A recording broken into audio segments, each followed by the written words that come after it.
Hello students, चलिए हम start करते हैं next lecture of chemical reaction and equation. और आज का हमारा जो लेक्चर होगा ये बेस्ड होगा ऑक्सीडेशन नंबर की कुछ प्रैक्टिस हमें करनी होगी। और उसके बाद हम उस ऑक्सीडेशन नंबर मेथड के बेसिस पर जो मॉडर्न डेफिनेशन है ऑक्सीडेशन और रिडक्शन की उसे विद एग्जांपल समझेंगे। बट इस लेक्चर को भी स्टडी करने से पहले आप एक बार प्रीवियस लेक्चर में जो ऑक्सीडेशन नंबर के लिए कुछ टिप्स मैंने आपको बताई और कुछ बेसिक एग्जांपल्स मैंने आपको करवाए उन्हें आप एक बार जरूर रिवाइज कीजिएगा। तो लेक्चर कंटिन्यू करने से पहले कुछ एग्जांपल्स है जिन्हें आप एक बार फिर से ट्राई करें। कि फर्स्ट केस होगा K2Cr2O7। पोटेशियम डाइक्रोमेट में आपको क्रोमियम का ऑक्सीडेशन नंबर पता करना है ताकि आपका प्रीवियस जो लेक्चर का कंटेंट है वो फिर से रिवाइज हो जाएगा। हमें अमोनियम नाइट्रेट में नाइट्रोजन का ऑक्सीडेशन नंबर बताना है। तो इन दो केसेस को पहले सॉल्व करते हैं। तो यहां पर फर्स्ट केस में क्रोमियम का ऑक्सीडेशन नंबर एक बार आप ट्राई करें, फिर मैं आपको बताता हूं। तो पोटेशियम डाइक्रोमेट में क्रोमियम का अगर ऑक्सीडेशन नंबर निकालना है तो पोटेशियम और ऑक्सीजन का ऑक्सीडेशन नंबर आपको पता होना बहुत जरूरी है। और आपको मैं बता चुका हूं कि पोटेशियम का ऑक्सीडेशन नंबर हमेशा कितना होता है, +1 होता है। और डाइक्रोमेट हो, परमैंगनेट हो, इन सब के अंदर ऑक्सीजन कौन से स्टेट में होता है, -2 में होता है। तो यहां पर दो पोटेशियम का चार्ज 2 इंटू +1 प्लस एक क्रोमियम का चार्ज x, आपके पास क्रोमियम में 2, 7 ऑक्सीजन का चार्ज, एक ऑक्सीजन का -2 इक्वल्स टू 0। क्लियर? ये क्रोमियम के लिए लिखा आपने और ये लिखा ऑक्सीजन के लिए। इसे आप फर्दर सोल्व करेंगे, +2 + 2x - 14 is equal to 0, 2x - 12 is equal to 0, then you will get x is equal to +6। Means potassium dichromate में एक क्रोमियम का ऑक्सीडेशन नंबर कितना होगा, +6 होगा। इसमें एक क्रोमियम का ऑक्सीडेशन नंबर +6 होगा। दूसरा एग्जांपल अमोनियम नाइट्रेट। अब अमोनियम नाइट्रेट में हाइड्रोजन तो कितना लेना बच्चों, +1 और ऑक्सीजन लेना -2। अब आप सोल्व करें। अगर मैं नाइट्रोजन का x मानूं तो दो नाइट्रोजन कितने मिलेंगे आपको, 2x और चार हाइड्रोजन कितना हो जाएगा, 4 इंटू +1 और तीन ऑक्सीजन कितना हो जाएगा, 3 इंटू -2 इक्वल्स टू 0। तो आपको कितना मिलेगा, 2x + 4 - 6 is equal to 0, 2x - 2 is equal to 0, x equal to -1। Means यहां पर जो नाइट्रोजन का ऑक्सीडेशन स्टेट आया बच्चों वो कितना है आपके पास, -1। यहां पर नाइट्रोजन का जो एवरेज ऑक्सीडेशन नंबर है वो कितना आ रहा है, -1, एक नाइट्रोजन का। अब इस क्वेश्चन को इस तरह से भी अटेम्प्ट किया जा सकता है। दोनों केसेस को ध्यान से देखिएगा।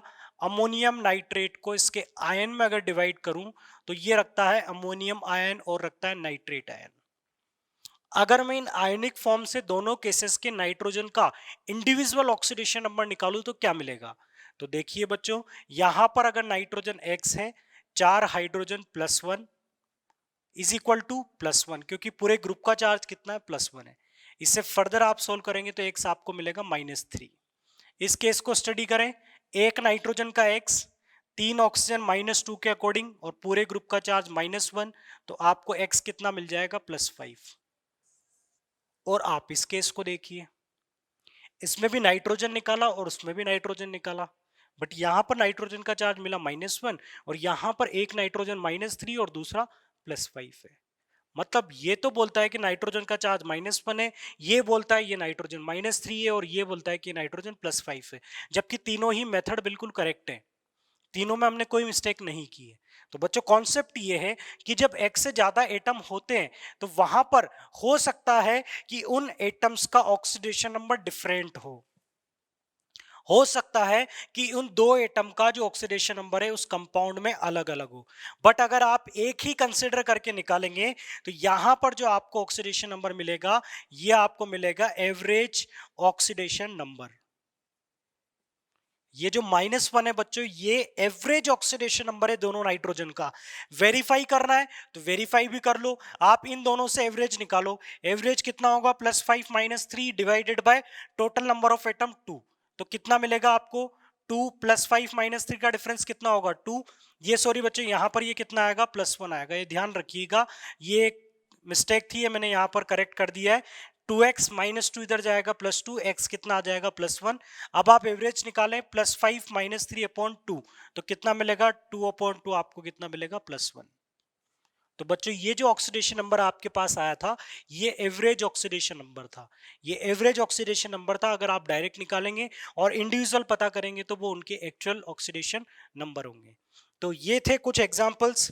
एक टिपिकल एग्जांपल ये भी है, आपसे कई बार ये पूछ लिया जाता है, H2SO5 जिसे बोला जाता है परऑक्सी मोनो सल्फ्यूरिक एसिड। इस एग्जाम्पल में भी कई बार हम मिस्टेक करते हैं। तो इसमें आप जो मिस्टेक करते हो या आप जो पैटर्न फॉलो करते हो वो ये होता है कि 2 हाइड्रोजन का चार्ज कितना ले ले +1, एक सल्फर का चार्ज हमें x कंसिडर कर लें क्योंकि सल्फर का पूछा जा रहा है, और 5 ऑक्सीजन का हम -2 कंसिडर करके ऑक्सीडेशन नंबर पता करते हैं। तो यहाँ पर जब इस इक्वेशन को सॉल्व करते हैं +2 + x - 10 = 0, तो x आपको कितना मिल जाता है +8। मींस इस केस में सल्फर का ऑक्सीडेशन नंबर आपको कितना मिलता है +8। सल्फर का अगर इलेक्ट्रॉनिक कॉन्फ़िगरेशन देखो तो ये होता है 286। तो अकॉर्डिंग टू ऑक्सीडेशन नंबर इसके आउटर मोस्ट शेल में कितने इलेक्ट्रॉन है 6। और आप स्टडी करेंगे कि सल्फर 6 से ज्यादा ऑक्सीडेशन नंबर शो नहीं कर सकता। किसी भी कंडीशन में सल्फर मैक्सिमम कितनी स्टेट शो कर सकता है +6 शो कर सकता है, बट यहां तो +8 आ रहा है, मींस आपका आंसर गलत है, मीन्स ये गलती है। अब ये गलती किस वजह से हुई? क्या मैंने हाइड्रोजन का +1 लिया ये मिस्टेक है, या मैंने ऑक्सीजन का -2 लिया ये मिस्टेक है? तो हाइड्रोजन का +1 लिया ये तो मिस्टेक हो नहीं सकती, ऑक्सीजन में कहीं ना कोई मिस्टेक है। और इस मिस्टेक को पता करने के लिए आपको एक एडिशनल स्टडी करनी पड़ेगी परऑक्सी मोनोसल्फ्यूरिक एसिड की स्ट्रक्चर की। इसकी स्ट्रक्चर होती है, जैसे सल्फ्यूरिक एसिड की स्ट्रक्चर बनाओ, सल्फ्यूरिक एसिड इस तरह का होता है H2SO4, 2 hydrogen 1 sulphur 4 oxygen. H2SO5 बनाना है, यह है बच्चों H2SO4। अब हमें H2SO5 बनाना है तो ये पार्ट सेम रहेगा, बस यहां पर एक ऑक्सीजन बढ़ जाएगा। तो बच्चों दोनों स्ट्रक्चर में डिफरेंस आपको नजर आ रहा होगा कि ऊपर वाले स्ट्रक्चर में जो ऑक्सीजन है वो किसी दूसरे एटम, दूसरे एलिमेंट के एटम के साथ अटैच्ड है, बट नीचे वाली स्ट्रक्चर में आप देख रहे हो कि 2 ऑक्सीजन डायरेक्टली बॉन्डेड है। सेम टाइप के एटम के बीच की बॉन्डिंग यहां पर आपको नजर आ रही है। तो कहीं ना कहीं जब सेम टाइप के एटम का बॉन्ड होता है तो वहां पर जो ऑक्सीडेशन नंबर मेथड है आपका वो नहीं लग रहा था। मैंने O2 का केस स्टार्टिंग में बताया था आपको।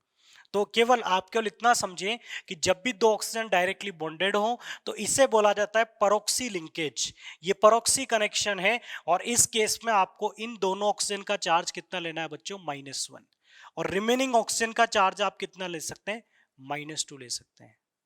हमने मिस्टेक ये की थी कि हमने पांचों ऑक्सीजन कितने लिए थे -2 लिए थे, जबकि पूरे के पूरे 5 ऑक्सीजन यहां पर -2 स्टेट में नहीं है। तो अब आप इस क्वेश्चन को ट्राई करें, अब आपको आपका आंसर मिल जाएगा। तो H2SO5 में 2 हाइड्रोजन +1, एक सल्फर X और H2SO3O2, ऐसे में इसे डिवाइड कर देता हूं, ऐसे डिवाइड कर देता हूं ताकि हम इसे आसानी से सॉल्व कर पाएंगे। 3 -2 के अकॉर्डिंग +2 -1 के अकॉर्डिंग इज इक्वल टू 0। अब आप इस इक्वेशन को सॉल्व कीजिए, +2 + x - 6 - 2 is equal to 0, then you will get x is equal to +6।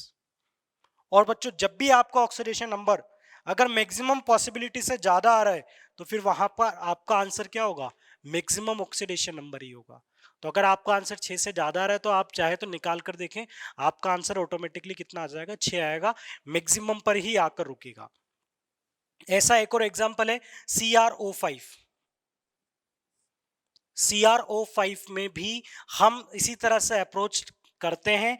एक chromium X 5 oxygen -2 is equal to 0, तो X इज इक्वल टू आपके पास आ जाता है 10, जो कि गलत आंसर हो जाता है, क्योंकि यहां पर भी जो क्रोमियम का जो पेंटा ऑक्साइड है इसके अंदर भी ऑक्सीजन जो है वो परऑक्सी लिंकेज से कनेक्टेड होते हैं। आपको मैं इसकी स्ट्रक्चर बता देता हूं। CrO5 की स्ट्रक्चर इस तरह की होती है बच्चों, एक क्रोमियम और इस क्रोमियम से ये ऑक्सीजन इस तरह से कनेक्टेड है, और एक ऑक्सीजन इस तरह से कनेक्टेड है। तो आप देख सकते हैं कि 5 ऑक्सीजन की जो बॉन्डिंग है वो इस टाइप की है। अब इसमें यहाँ पर 4 ऑक्सीजन ऐसे हैं जो दूसरे ऑक्सीजन एटम से डायरेक्टली कनेक्टेड है। मींस यहाँ पर भी परऑक्सी लिंकेज आपको नजर आ रहा है। तो इन चारों ऑक्सीजन को हम कितना कंसिडर करेंगे, -1, और इसको कितना कंसिडर करेंगे हम, -2। हमने मिस्टेक ये की है कि हमने पांचों को -2 ले लिया। तो अब फिर से आप इसे ट्राई करें, फिर से आप इसे ट्राई करेंगे तो क्रोमियम X होगा। 5 में से 4 ऑक्सीजन -1 के होंगे और एक ऑक्सीजन कैसा होगा बच्चों, -2 का, इज इक्वल टू 0। फर्दर आप सोल्व करोगे तो x -4 -2 is equal to 0, x is equal to +6। और बच्चों ये करेक्ट मेथड होगा। तो ऐसे एग्जाम्पल वैसे हमसे क्लास 10th लेवल पर कभी नहीं पूछे जाएंगे, ना कभी हमारे कॉम्पिटिटिव एग्जाम में या क्लास 10th के एग्जाम्स में ऐसा क्वेश्चंस पूछा जाए जिनके अंदर ऐसा डिफरेंट केस है। क्योंकि अभी आपने जो केमिस्ट्री स्टडी की है वो 10th लेवल तक स्टडी किया है। तो बच्चों आपको ये नहीं पता कि किस कंपाउंड की स्ट्रक्चर कैसी होती है और उसमें कौन सा परऑक्सी लिंक होगा, ये आपको पता नहीं चलेगा। तो अभी आपको जो एग्जाम्पल बताए जा रहे हैं आप केवल उनकी स्टडी करें, इससे ज्यादा आपको इसके बारे में सोचने की जरूरत नहीं है। तो ये था बच्चों ऑक्सीडेशन नंबर। अब देखते हैं कि ऑक्सीडेशन नंबर से रिडॉक्स को कैसे डिफाइन किया जा सकता है। तो ऑक्सीडेशन नंबर मेथड से रिडॉक्स को डिफाइन करने के लिए हम एक ऐसे एग्जांपल को लेंगे जिसको आप पहले भी स्टडी कर चुके हो। तो प्रीवियस क्लास में आपने एक केस स्टडी किया था जिंक ऑक्साइड वाला, जिसको आपने क्लासिकल कॉन्सेप्ट से डिफाइन किया था। ZnO प्लस सी गिव्स Zn प्लस CO।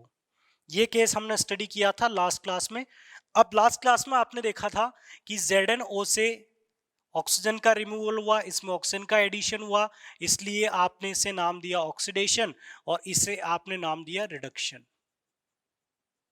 अब हम देखते हैं कि क्या ऑक्सीडेशन नंबर से भी ये चीज पता की जा सकती है, क्या ऑक्सीडेशन नंबर में भी एक कोई ऐसा चेंज होता है जिससे हम रिडक्शन और ऑक्सीडेशन को पता कर सके। तो बच्चों इसके लिए तो हमें ऑक्सीडेशन नंबर निकालने पड़ेंगे और ऑक्सीडेशन नंबर निकालना आप काफी अच्छे से सीख चुके हो। तो सबसे पहले बात करें जिंक ऑक्साइड की। तो जिंक ऑक्साइड में जिंक और ऑक्सीजन का ऑक्सीडेशन नंबर कितना होगा। सपोज कीजिए ये क्या है, जिंक ऑक्साइड, तो ये तो कंफर्म है कि यहाँ पर ऑक्सीजन कितना होगा, -2। तो आप जिंक का ऑक्सीडेशन नंबर निकाल लें। यहाँ पर मैं साइड में सारी कैलकुलेशन कर देता हूँ।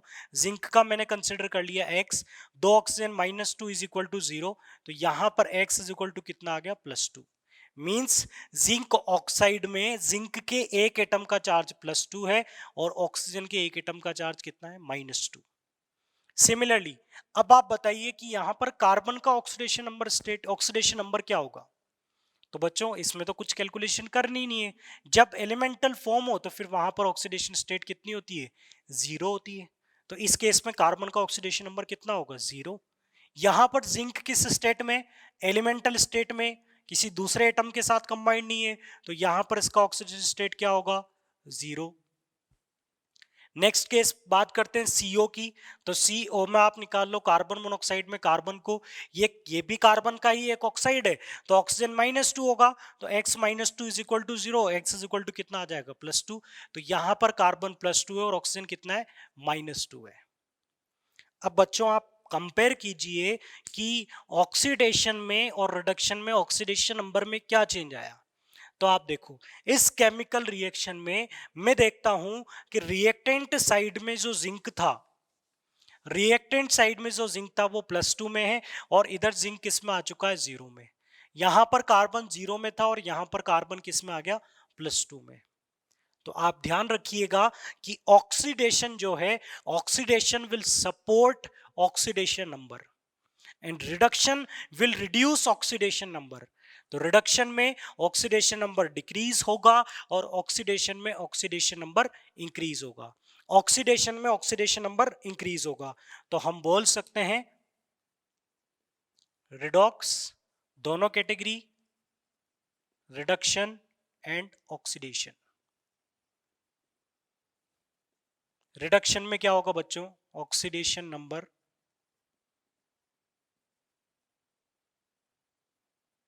डिक्रीज और ऑक्सीडेशन में क्या होगा, ऑक्सीडेशन नंबर विल इंक्रीज। तो जहां पर ऑक्सीडेशन नंबर इंक्रीज हो रहा होगा आप उस प्रोसेस को क्या नाम देंगे, ऑक्सीडेशन, और जहां डिक्रीज हो रहा होगा उसे आप क्या नाम देंगे, रिडक्शन। तो आप इस एग्जांपल में अच्छे से अप्रोच कर पा रहे हैं। अब हम वही एग्जांपल लेते हैं जिसे हम प्रीवियस केसेस से स्टडी नहीं कर पा रहे थे, या हम उन एग्जांपल्स की बात करते हैं जैसे कि सोडियम प्लस क्लोरीन। आपने इस केस को रिडॉक्स बताया था, क्यों? क्योंकि यहां पर सोडियम को अगर NaCl से कंपेयर करते हैं तो ये वाला जो केस है बच्चों, ये केस बन जाता है एडिशन ऑफ इलेक्ट्रोनेगेटिव का, और ये केस बन जाता है एडिशन ऑफ इलेक्ट्रोपॉजिटिव का। इसलिए आपने इसे नाम दिया था ऑक्सीडेशन और इसे नाम दिया था रिडक्शन।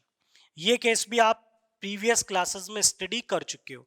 अब बात करते हैं कि ये केस क्या ऑक्सीडेशन नंबर मेथड से बताया जा सकता है। तो देखो आपके सारे केसेस, सारी जो प्रीवियस डेफिनेशन थी उन्हें ये मॉडर्न डेफिनेशन एक साथ रिप्लेस कर देती है। वो चीज आप बहुत अच्छे से समझिएगा। यहां पर सोडियम का ऑक्सीडेशन नंबर कितना होगा, तो अनकंबाइंड स्टेट है तो यहां पर ऑक्सीडेशन नंबर कितना होगा, 0। क्लोरीन का ऑक्सीडेशन नंबर भी बच्चों यहां पर कितना होगा, 0, क्योंकि अकेला क्लोरीन है।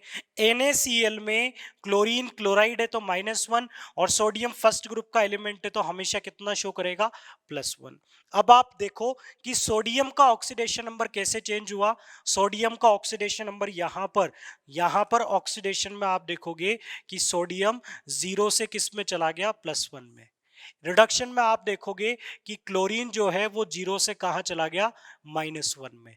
अब आप बताओ कि सोडियम और क्लोरीन में किसका ऑक्सीडेशन नंबर इंक्रीज हुआ और किसका ऑक्सीडेशन नंबर डिक्रीज हुआ। तो बच्चों सोडियम का ऑक्सीडेशन नंबर यहाँ इंक्रीज हुआ है और क्लोरीन का ऑक्सीडेशन नंबर यहाँ पर डिक्रीज हुआ है। तो आप बोल सकते हैं कि ये ऑक्सीडेशन नंबर डिक्रीज हुआ रिडक्शन, ये इंक्रीज हुआ ऑक्सीडेशन। क्लियर? तो ये रिडक्शन और ऑक्सीडेशन को आपने डिफाइन किया ऑक्सीडेशन नंबर से। अब हम बात करते हैं जो एग्जांपल मैंने आपको प्रीवियस क्लास में बताया था और मैंने बोला था कि इसे ऑक्सीडेशन नंबर से करोगे तो ज्यादा आसान होगा। MnO2 plus 4HCl, it will give MnCl2। तो बच्चों इस केमिकल रिएक्शन के जितने भी एलिमेंट हैं आप सबके ऑक्सीडेशन नंबर रिएक्टेंट साइड और प्रोडक्ट साइड में पता करें। सबके ऑक्सीडेशन नंबर रिएक्टेंट साइड और प्रोडक्ट साइड में पता करें। तो यहां पर MnO4 में मैंगनीज का ऑक्सीडेशन नंबर आप निकालें, कितना आएगा। MnO4 में मैंगनीज का ऑक्सीडेशन नंबर आप निकालें, कितना आएगा। तो यहां पर MnO4 में मैंगनीज का ऑक्सीडेशन नंबर हमने x कंसिडर किया। 4 ऑक्सीजन यहां पर कितने होंगे, -2 इज इक्वल टू 0। तो x कितना आ जाएगा बच्चों आपके पास, +8। तो MnO4 में मैंगनीज का ऑक्सीडेशन नंबर बच्चों यहां पर कितना आ गया। यहां पर बच्चों फॉर्मूला MnO4 नहीं है, यहां पर MnO2 कीजिएगा। ये फॉर्मूला होगा MnO2, और यहां पर अगर MnO2 होगा तो यहां पर भी कितना होगा, 2। तो आपके पास मैंगनीज का ऑक्सीडेशन नंबर यहां पर कितना आ जाएगा, +4। और ऑक्सीजन का ऑक्सीडेशन स्टेट यहां पर कितना, -2। एक दूसरा इंपॉर्टेंट पॉइंट बच्चों ध्यान रखिएगा कि मैं दोनों साइड जो कंपैरिजन करूंगा किसी पर्टिकुलर एलिमेंट के एटम के लिए, तो वो comparison same number of atom का होना चाहिए। अगर इधर आप एक मैंगनीज का +4 कंसिडर कर रहे हैं तो इस तरफ भी आप एक ही मैंगनीज का निकालें। ऐसा नहीं कि इधर एक मैंगनीज का स्टेट आपने निकाला और इधर 2 मैंगनीज एटम का निकालकर आप उनका कंपैरिजन कर रहे हैं। कंपैरिजन के लिए both side number of atoms should be equal. Clear? इसीलिए सजेशन ये है कि आप हमेशा सिंगल एटम का ही ऑक्सीडेशन नंबर निकालें। तो यहां पर एक ऑक्सीजन का -2 है, 2 का -4 है, बट उससे मुझे मतलब नहीं है, एक का कितना है, -2। यहां पर हाइड्रोजन का कितना है, +1। क्लोरीन का कितना है, -1। सिमिलरली क्लोरीन यहां पर भी कितना होगा, -1, क्योंकि क्लोराइड है। और क्लोरीन -1 लोगे, इक्वेशन बनाकर निकालोगे तो एक मैंगनीज एटम कितना आएगा, +2। यहां पर क्लोरीन का स्टेट कितना होगा, 0, क्योंकि अकेला क्लोरीन ही सब्सटेंस में प्रेजेंट है। वाटर में हाइड्रोजन +1 होता है और ऑक्सीजन का स्टेट कितना होता है, -2। अब आप देखिए कि रिएक्टेंट में जो हाइड्रोजन के एटम है वो +1 में है और प्रोडक्ट में भी हाइड्रोजन किस स्टेट में, +1 में। हाइड्रोजन में कोई चेंज नहीं हुआ, मींस हाइड्रोजन की वजह से ना तो कोई ऑक्सीडाइज हुआ है ना कोई रिड्यूस हुआ है। चलिए तो क्लोरीन का देखें, इधर क्लोरीन कितना, -1, और इधर क्लोरीन कितना है, 0। ऑक्सीडेशन नंबर कम हुआ या ज्यादा हुआ, -1 से 0। नेगेटिव से आप किस तरफ चले गए, जीरो की तरफ, तो ऑक्सीडेशन नंबर बच्चों इंक्रीज हुआ है। तो HCl to Cl2 oxidation number increase हुआ, इसलिए इस प्रोसेस को हम क्या बोल सकते हैं, ऑक्सीडेशन, क्योंकि -1 से कहां पर चला गया, ऑक्सीडेशन नंबर 0 पर इंक्रीज हुआ। दूसरा केस, यहां पर हम बात करें MnO2 से MnCl2 की, तो ऑक्सीजन तो सब जगह -2 है, बट यहां पर मैंगनीज का स्टेट +4 है और यहां पर कितना है, +2, तो ऑक्सीडेशन नंबर डिक्रीज हुआ। तो इस मेथड को, इस प्रोसेस को आप यहां पर क्या बोल सकते हो, रिडक्शन। क्यों, क्योंकि मैंगनीज +4 से किस में चला गया, +2 में। क्लियर, मैग्नीज +4 से +2 में चला गया, इसलिए इसे आप क्या बोलेंगे, रिडक्शन। और जिसका रिडक्शन होता है उसे बच्चों क्या बोला जाता है, ऑक्सीडाइजिंग एजेंट। तो MnO2 को यहां पर क्या बोला जा सकता है, ऑक्सीडाइजिंग एजेंट, और HCl को आप यहां पर क्या बोल सकते हैं, रिड्यूसिंग एजेंट। क्लियर, तो ये एक इंटरेस्टिंग केस था। अब इसके बाद बात करते हैं कि ऑक्सीडेशन और रिडक्शन में ऑक्सीडेशन नंबर इंक्रीज होने से या डिक्रीज होने से क्या होता है, या ऑक्सीडेशन नंबर इंक्रीज और डिक्रीज कब होते हैं। जैसे कि इसी केस की बात करें, आपने दो पॉइंट यहां पर देखे कि Mn+4 किस में चला गया, Mn+2 में, और क्लोरीन जो था ये Cl2 से किस में चला गया, Cl- में, या यहां पर था Cl- से गया था Cl2 में। अब बच्चों आप देखें कि ऑक्सीडेशन नंबर कम कब हो सकता है, +4 से +2 कब हो सकता है। दो पॉसिबिलिटी है ऑक्सीडेशन नंबर के चेंज होने की। ऑक्सीडेशन नंबर में चेंज तभी आएगा जब या तो उसमें इलेक्ट्रॉन ऐड हो जाए या उसमें इलेक्ट्रॉन रिमूव हो जाए, या तो इलेक्ट्रॉन निकले या इलेक्ट्रॉन ऐड हो। तो आप चेक करो इस केस में क्या हुआ, इसका नाम आपने क्या दिया, +4 से +2, एक रिडक्शन का केस मैंने लिया, ये ऑक्सीडेशन का केस यहां पर हमने लिया। तो आप देखो +4 से +2 करने के लिए कोई मोर पॉजिटिव से लेस पॉजिटिव होगा तो इसे क्या करना पड़ेगा, इलेक्ट्रॉन लेना पड़ेगा।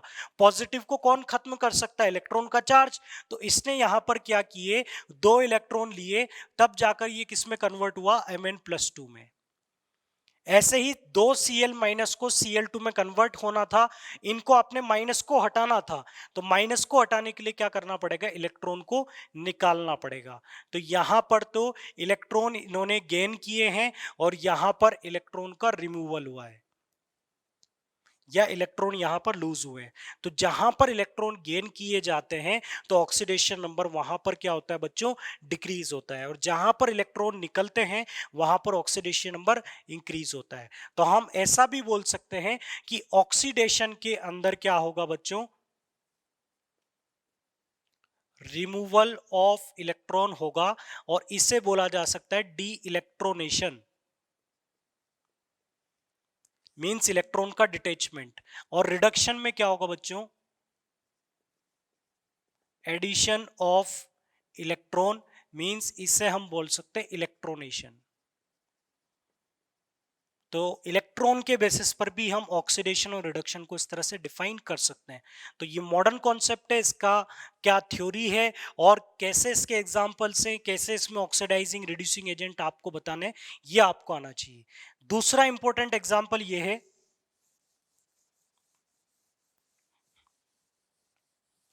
सेकंड इंपॉर्टेंट है जिसे भी आप क्लासिकल कॉन्सेप्ट से नहीं कर सकते हो, पोटेशियम क्लोरेट से ऑक्सीजन का formation 2KCl + 3O2 in presence of MnO2 catalyst.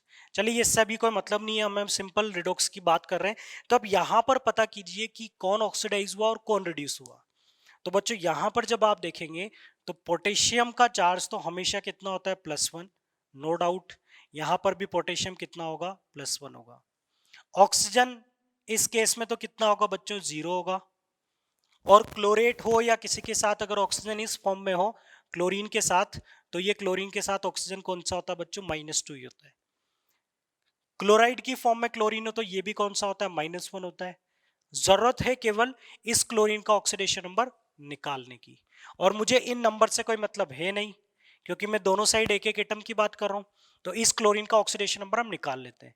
एक पोटेशियम का +1, क्लोरीन का x लिया, 3 into -2 is equal to 0, then you will get x is equal to -6 +1 +5। तो यहां पर जो क्लोरीन है वो किस स्टेट में, +5 में। चलिए अब आप देखिए कि किसका ऑक्सीडेशन नंबर इंक्रीज हुआ और किसका डिक्रीज हुआ। तो यहां पर आप देखेंगे कि ऑक्सीजन गया है -2 से 0 में, और यहां पर आप देखेंगे क्लोरीन गया है +5 से लेकर -1 में। तो इसे तो आप क्या बोलेंगे, रिडक्शन, और इसे आप क्या बोलेंगे, ऑक्सीडेशन। क्लियर। अब वही 4 क्वेश्चन अगर आपसे पूछे जाएं कि इन दिस केमिकल रिएक्शन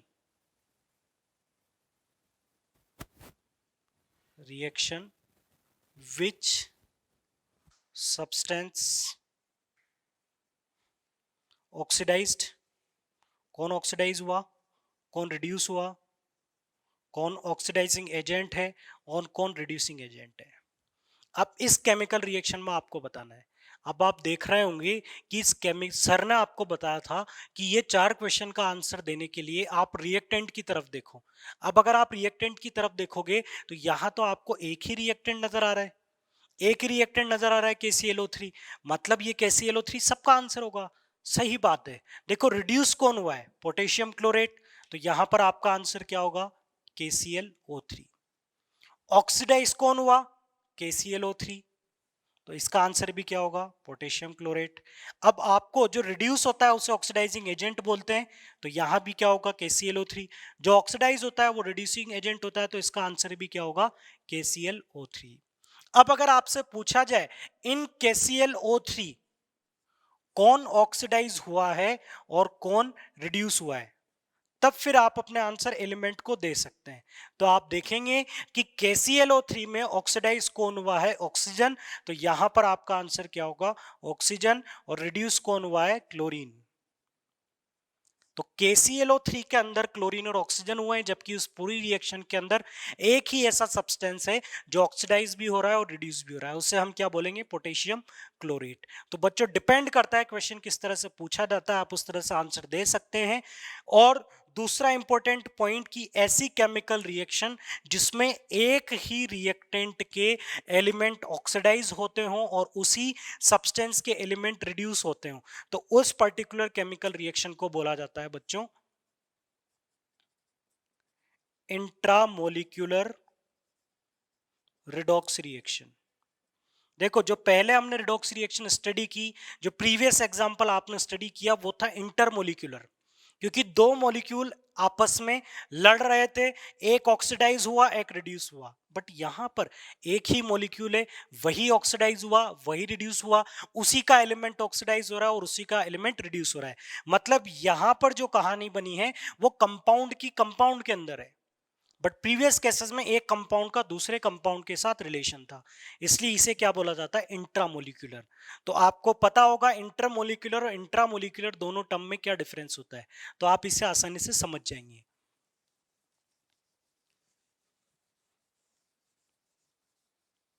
एक और स्पेशल केस, हम हाइड्रोजन पेरोक्साइड का डिकम्पोजिशन की बात करें,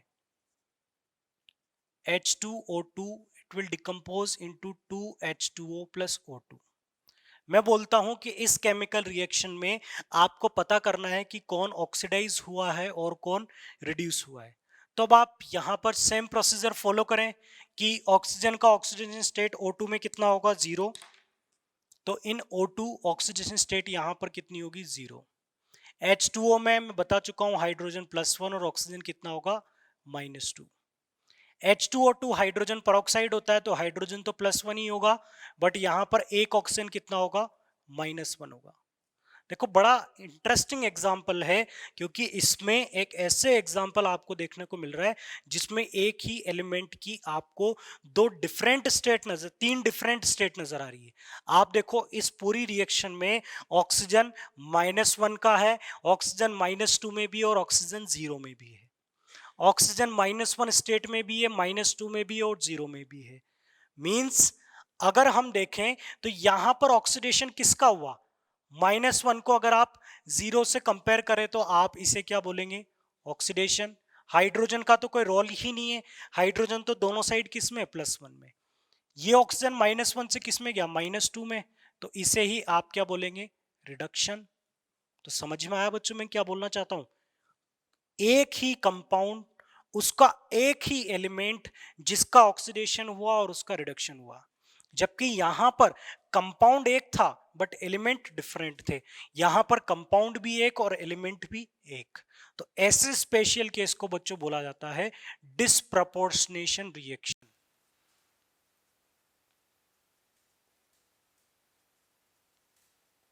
तो आप समझिए कि अगर एक ही एलिमेंट अपनी दो डिफरेंट स्टेट में डिस्प्रपोर्शनेट होता है तो उस केमिकल रिएक्शन को, उस रिडॉक्स रिएक्शन को हम क्या बोलते हैं?